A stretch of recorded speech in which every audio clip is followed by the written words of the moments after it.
Coming up next, a legendary song that has the same title as several big songs that came out at the same time, but it managed to hit the top 10 due to the band's incredible harmonies and infectious melodies on this one. The man who wrote the song is here to tell the tale. He wrote this song about a beautiful girl he saw dancing at one of the band's live shows. And to this day, that woman has no clue that this hit song was written about her. And he doesn't even know her name because he never formally met her. Today's episode, it's bittersweet because our guest wrote or co-wrote some of the biggest hits of the 70s into the 80s. He was a founding member of today's famous band, and now this group has 0 original members and is controlled by a group of individuals who aren't even from the band's native country. And they tour and record with many fans not knowing this at all. The story, the interview, is coming up next on Professor of Rock.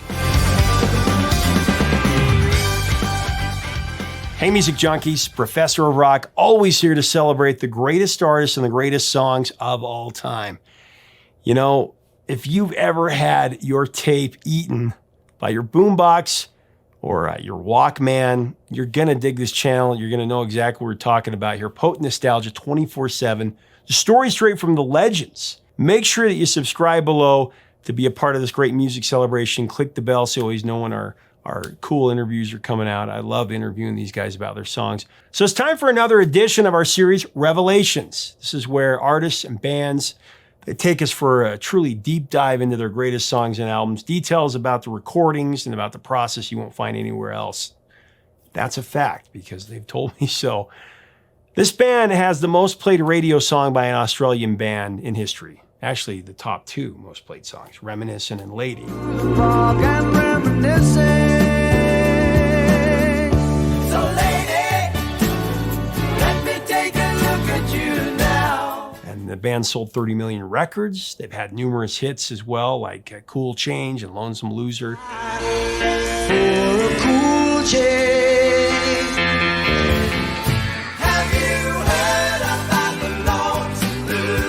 And sadly enough, the band that was inducted into the Australian Recording Hall of Fame, singer Glenn Shurrock, songwriter and guitarist Graeham Goble, guitarist Bea Birtles, bassist George McArdle, lead guitarist David Briggs, and drummer Derek Palucci are no longer in this band. The group that controls the name, Little River Band, and tours under this moniker, does not have one original member. And most of the members are from America, not from Australia where the band started.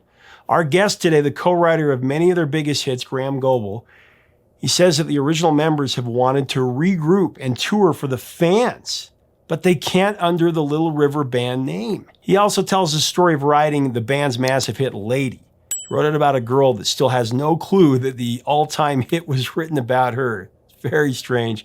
It was actually awarded the BMI award for 4 million plays. It's now almost at 5 million plays, one of the biggest in radio history. Get ready for some phenomenal yacht rock stories coming up. It's a tragedy for the fans especially. We want to see the real deal. We want to see those who wrote the songs, who created them, the real band. And unfortunately, this happens a lot in music. Here's the story of the classic song, Lady.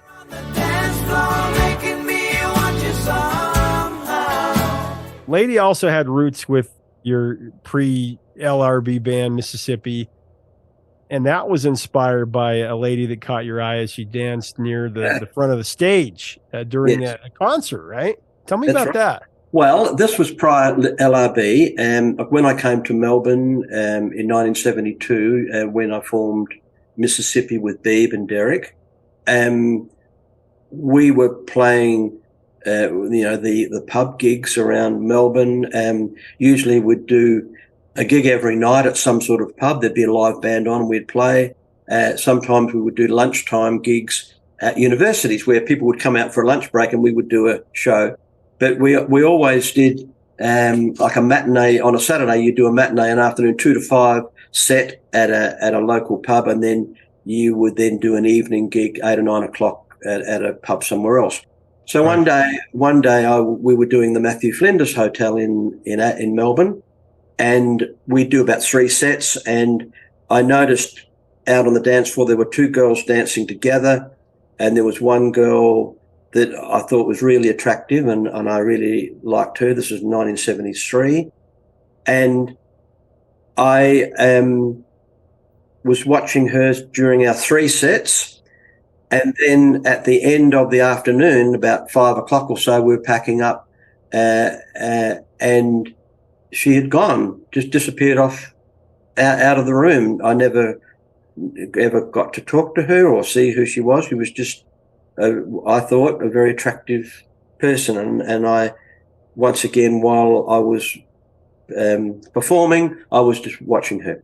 So then I went home, and with that feeling, once again, of what might have been, if you like, Yeah. I then sat down, and at that point I had experimented with drop D tuning, which means your bottom E string and your top E string, you tune it down to D, down a tone, and that gives you a different sort of chords that you can use.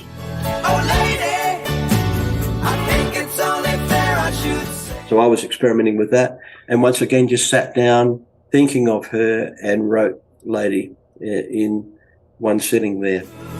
Don't be thinking that I don't want you, 'cause maybe I do. And Wow. And then we used to play it in Mississippi for a couple of years. And then but the problem I had was that when LRB got together, Glenn Shorrock didn't like the song. And I don't know why, but he just didn't like it. So I put it forward for every album. I put it forward for the first 3 albums that Little River Band recorded. And it was always never actually got a position. And then when it got to Sleeper Catcher, I played it to the producer, John Boylan, and we had recorded 9 songs and there was 1 spot left. And John said, let's record Lady.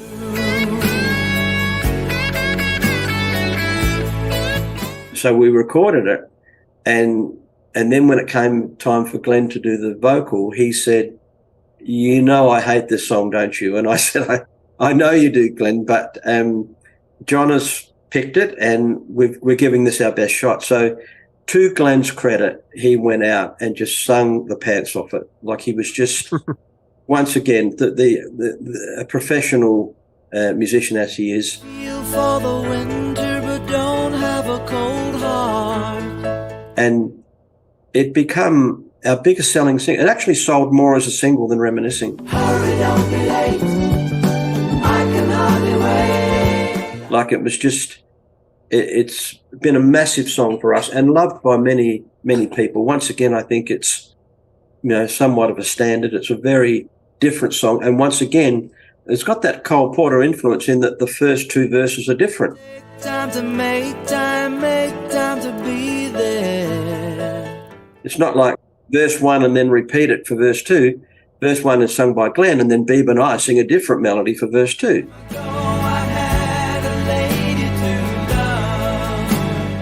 But that's just what I heard. It wasn't like I didn't say, well, hang on, I'm now writing what's the second verse? The second verse is what I was hearing.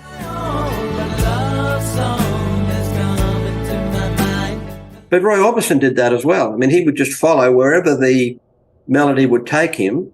If it needed an extra bar, he'd just take an extra bar. He would Right. I'm trying to say something here. I'm singing a melody and it's going here and we're supposed to be in the chorus, but I need another bar. So he would take another bar. And that was my approach completely. Just let the melody take you wherever it needs to go.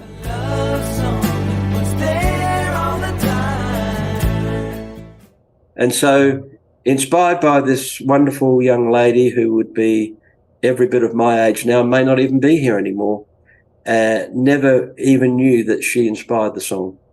Wow.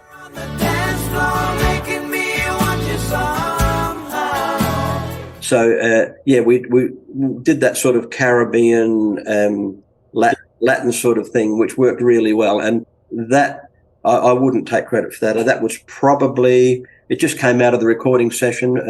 We were recording it and we'd come, what are we going to do here? And maybe the piano player, Peter Sullivan, played something there. Come to me.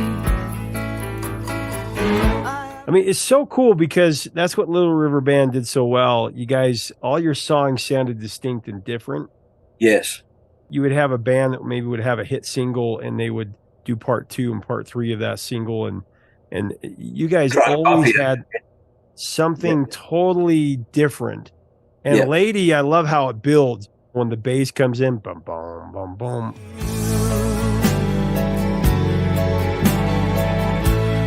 It's floating. Yeah. Yeah.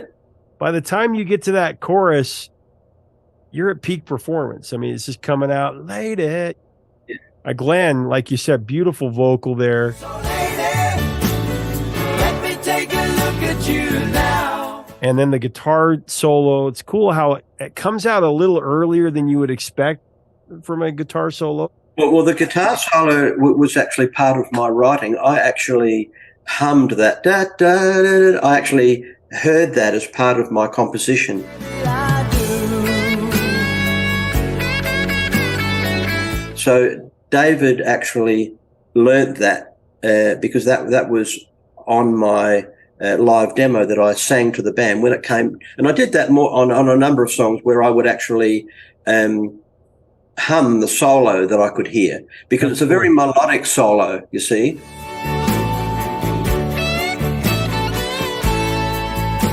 So I wrote that solo, but David played it like amazingly. I could not play that. I could just sing it, but I couldn't play it. I love that.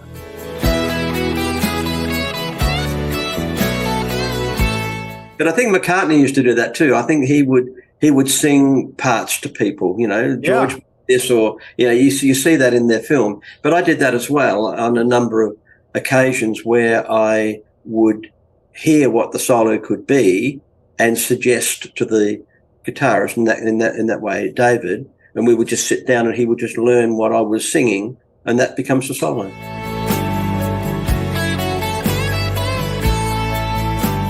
Yeah, I love that. It's unconventional. George Michael did that with the saxophone part for Careless Whisper. He just heard it in his head and says it's got to be da na na na na. He went through like 9 different saxophonists because it had to be just right. What he could hear.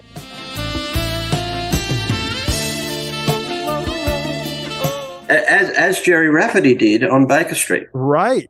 I mean, that's the most famous example of a composer writing a sax part.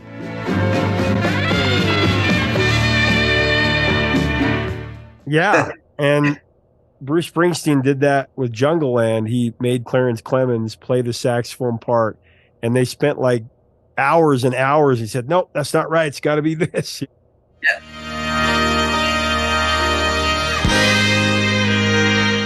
And to me, that's why it stands the test of time. And it's just a beautifully crafted song.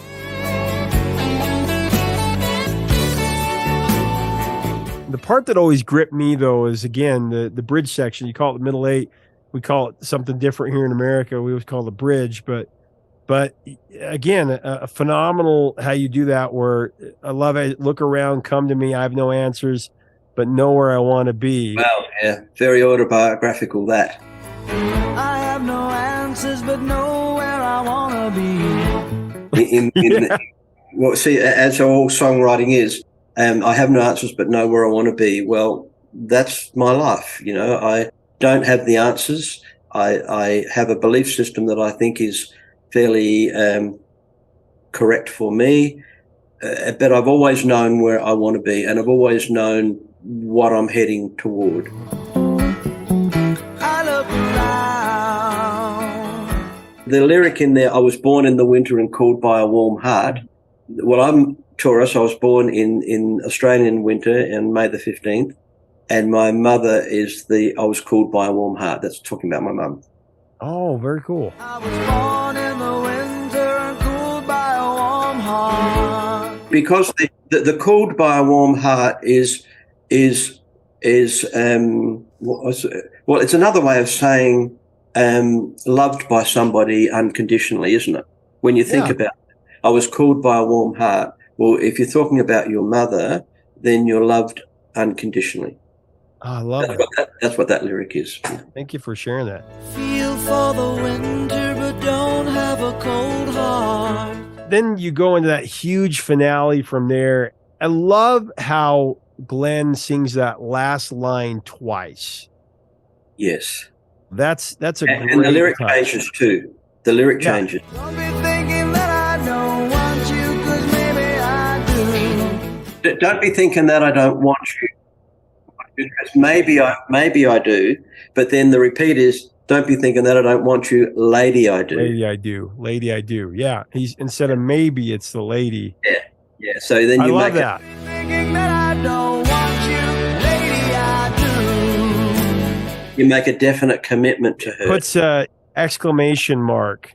Exactly right.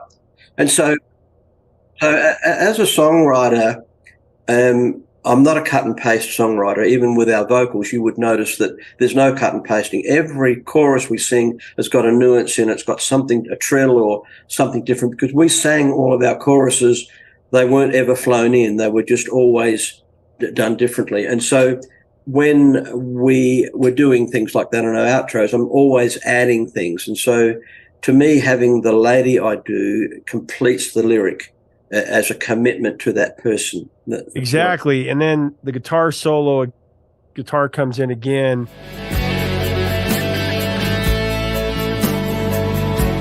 And then the symphonic ending is just, it just takes you out of the song so effortlessly, so perfectly. Yeah. This band that has taken on the name and is using your name and likeness, even though there aren't really members who wrote or performed the songs originally. There's been a lot of legal action where he's got court injunctions, prevented us from playing. He's now taken control of our Spotify page, deleted our photographs. He's deleted our bio. He's tried to have this American band make the audience believe that they're seeing the original band. He owns the name Little River Band. They perform as Little River Band. Often our music and our songs, our recordings, and particularly our images and our videos are used to promote their shows. So people see Little River Band coming to town, they see Shorrock, they see myself, and then they go and buy tickets. And then Wayne Nelson and his American people walk out on stage. And for the most part, people don't realize that it's not the original band. In fact, there are no original members there at all. And they're seeing this band of Americans playing under the name of Little River Band because they legally can do it. But they have successfully legally got injunctions to prevent us from playing. But we are not even allowed to mention, we can't come to say we're the original we wanted to tour as the original Little River Band, but that's been legally prevented. So for the last 25 years,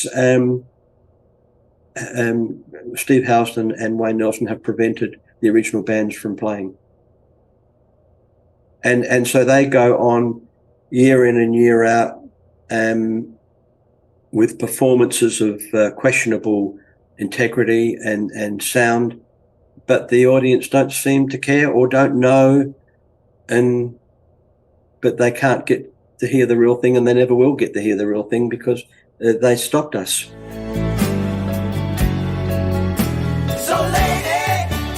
It was another top 10 hit in the U.S., released at the end of 78. It was one of the biggest songs. I think it was the 42nd biggest song is 79, big year in music. And, you know, they bring quite a few hits called Lady. There was Styx. There's Kenny Rogers.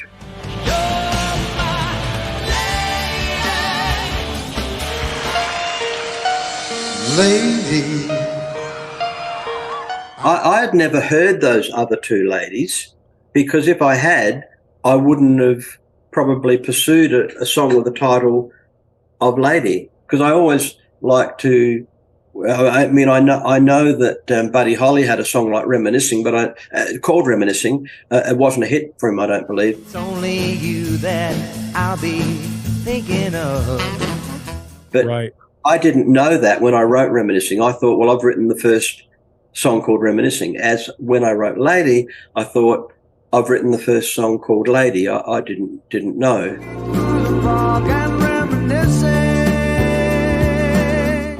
because there Right. wasn't Google like we had back that we got now. I couldn't put Lady into Google and find Kenny Rogers or Styx. I didn't know. So That's exactly right. Yeah. That's true. Thinking that I don't want you, lady, I do. You got to check out their new records, their new LPs. I'll link to the bottom. They've got the ultimate hits, and then they've got masterpieces. 2 full-length LPs I think you can get them on CD or record. I'll link to both below. You got to get them. It has all of Little River Band's classic hits, the original recordings instead of fake recordings. Anyway, leave us a comment about Little River Band, about this incredible. They had such a great run in the late 70s, early 80s, and it's so sad what's happened to them. Share your memories about these songs, especially Lady. If you like our content, we do invite you to subscribe, to be a full-time part of this channel. We'd love to have you comment, and we discuss this every single day, the classics, the stories, the memories, most of all. It's all about keeping the music alive. Till next time, 3 chords and the truth.